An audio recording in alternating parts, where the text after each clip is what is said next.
ஐயனார் துணை சீரியல்ல அடுத்து நடக்க போற நிகழ்வுகளை பார்க்கலாம். நம்ம பல்லவனுக்கு எல்லா உண்மையுமே தெரிஞ்சதுல இருந்தே அவங்க ரொம்பவே உடஞ்சு போய் தான் இருக்கிறாங்க. இந்த உண்மையை அவங்களால ஏத்துக்கவே முடியல. அதாவது தனக்கு வேற அம்மா அப்படின்னும் சேரன் சோழன் பாண்டியன் இவங்க 3 பேருக்கும் வேற அம்மா அப்படிங்கிறதையும் அவங்களால ஏத்துக்கவே முடியல. நான் எவ்வளோகானோ அண்ணங்கிட்ட உரிமையா கேட்டு வாங்கியிருக்கேன். நான் இந்த மாதிரி இன்னொருத்தங்களோட பையன் அப்படிங்கும்போது நான் இதெல்லாமே வாங்காமே இருந்திருப்பேனே அப்படின்னு சொல்லி ஒன்று ஒன்றா நினச்சி ரொம்பவே கஷ்டப்படுறாங்க. இவங்க கஷ்டப்படுறத நினச்சி தான் சேரன், நீ அழாமல் இருக்கணும், நீ என்ன ஆனாலும் சரி, எப்படி இருந்தாலும் சரி, நீ என்னோட தம்பி, அதை மட்டும் நீ மனசில் வச்சுக்கோ, எதையுமே நினச்சி வருத்தப்படக்கூடாதுன்னு சொல்லி எல்லாருமே தெம்பு சொல்கிறாங்க. அதுக்கப்புறம் தான் நம்ம பல்லவனும் ஓரளவு நிம்மதியாக தூங்க நினச்சாலும் அவங்களுக்கு தூக்கம் வரவே இல்லை.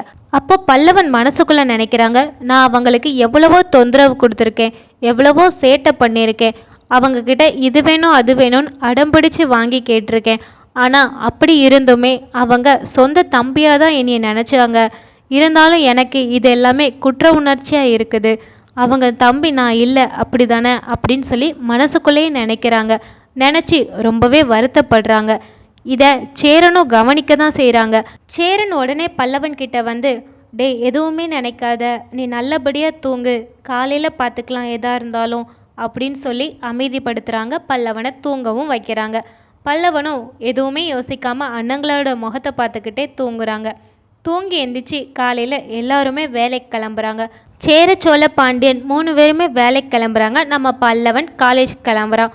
அப்போது நிலா கவனிக்கிறாங்க, என்ன பல்லவன் ரொம்பவே டல்லாக இருக்காங்கன்னு. ஏன்னா அவங்களுக்கு எல்லாமே தெரிய தான் செய்யும். சரி, இந்நேரத்தில் நம்ம எதுவுமே பேசக்கூடாது அப்படிங்கிறதுனால பல்லவன் காலேஜுக்கு போயிட்டு வரட்டும் அப்படின்னு சொல்லி விட்டுடுறாங்க. காலேஜுக்கு போன பல்லவனுக்கு படிப்பில் ஃபோக்கஸ் போகவே மாட்டேங்குது. அவங்களோட கவனம் ஃபுல்லாகவே வேறு பக்கம் இருக்குது. அவங்க நடந்த விஷயத்தையே திருப்பி திருப்பி நினைக்கிறாங்க. அதாவது இவ்வளோ அழகாக என்னையை பார்த்துக்கிட்டாங்க, இப்படி செல்லம்மா என்னையை பார்த்துக்கிட்டாங்க, நான் அவங்க தம்பியே இல்லைனாலும் எப்படி என் மேலே இவ்வளோ பாசம் வச்சாங்க, இந்த பாசத்துக்கெல்லாம் நான் தகுதியாக என்ன அப்படிங்கிற மாதிரி அவங்களுக்கு அவங்களே கேட்டுக்கிட்டாங்க. நான் அவங்களுக்கு எவ்வளவோ சேட்டைகள் கொடுத்துருக்கேன், எவ்வளவோ தொந்தரவும் பண்ணியிருக்கேன். ஆனால் எல்லாத்தையுமே எப்படி இவ்வளோ அழகாக அவங்க பொறுத்துக்கிட்டாங்க. என் அம்மாவால் தான் அந்த வீட்டில் பிரச்சனை அப்படின்னாலுமே அவங்க என் மேலே ஏன் இவ்வளோ பாசம் வச்சாங்க, நான் அவங்களுக்கு தம்பியாக இருக்கிறதுக்கே தகுதி இல்லைன்னு தோணுது. அப்படி பல்லவனுக்குள்ள பல யோசனைகள் போய்கிட்டு தான் இருக்குது. அப்படியே யோசிச்சுட்டே அவங்க எந்திரிச்சு எங்கேயோ கிளம்புறாங்க. இதை பார்த்ததுமே ப்ரொஃபஸர், தம்பி எங்கே கிளம்புறீங்க அப்படின்னு கேட்குறாங்க.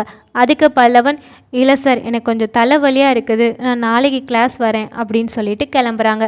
இப்போ மதியம்தான் ஆகியிருக்குது, இன்னும் கொஞ்சம் நேரம் இருந்துட்டு போகலாம்ல அப்படிங்கும்போது, இல்லை சார் ப்ளீஸ் நான் போயிட்டு வரேன் அப்படின்னு சொல்லிட்டு கிளம்புறாங்க. சரி, இன்னைக்கு ரெஸ்ட் எடுத்துகிட்டு நாளைக்கு வாங்க அப்படின்னு சொல்லி அனுப்புகிறாங்க. பல்லவனும் வெளியில் வந்தது மட்டும்தான் எல்லாருமே பார்க்குறாங்க. அதுக்கடுத்து என்ன நடந்ததுன்னு யாருக்குமே தெரியலை.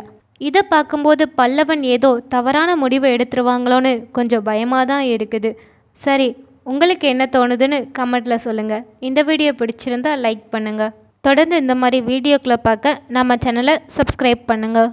தேங்க்யூ ஃபார் வாட்சிங்.